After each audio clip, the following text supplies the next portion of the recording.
ఐటీలో ఎంట్రీ కావాలా? Trainee software engineer గా అజా కోడింగ్ ట్యూటర్ లో 2 వీక్స్ ట్రయల్ పీరియడ్ లో వెంటనే చేరండి. మన్యం ప్రాంతాల్లో మౌలిక సదుపాయాల గురించి ఎంత తక్కువ చెప్పుకుంటే అంత మంచిది. కనీస ప్రాథమిక అవసరాలు తీర్చుకోవడానికి కూడా అగచాట్లు పడే గ్రామాలు ఎన్నో ఉన్నాయి. ఏజెన్సీ వాసులు, కొండ ప్రాంతాల వాసులకు ఊరట కలిగించేలా ఆంధ్రప్రదేశ్ ప్రభుత్వం కీలక నిర్ణయం తీసుకుంది. అటువంటి ప్రాంతాల్లో కంటైనర్ ఆసుపత్రులను ఏర్పాటు చేస్తోంది. అందులో భాగంగా పైలట్ ప్రాజెక్టుగా పార్వతీపురం మన్యం జిల్లా సాలూరు మండలంలో కంటైనర్ ఆసుపత్రిని ఏర్పాటు చేశారు.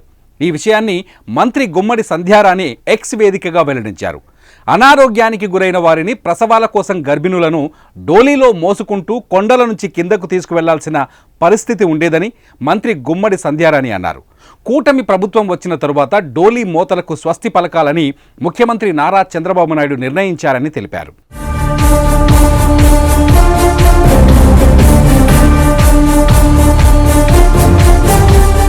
సీఎం ఆదేశాలతో కంటైనర్ ఆసుపత్రిని పైలట్ ప్రాజెక్టుగా ఏర్పాటు చేశామన్నారు.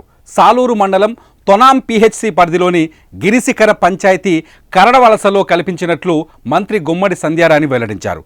ఈ కంటైనర్ ఆసుపత్రికి గిరి ఆరోగ్య కేంద్రమని నామకరణం చేశామన్నారు. ఈ కంటైనర్ ఆసుపత్రిలో డాక్టర్ గది, రోగులకు చికిత్స అందించడానికి 4 బెడ్లతో కూడిన హాలు, టీవీ, బాల్కనీ ఉన్నాయి. ఇందులో 15 రకాల వైద్య పరీక్షలు చేస్తారు.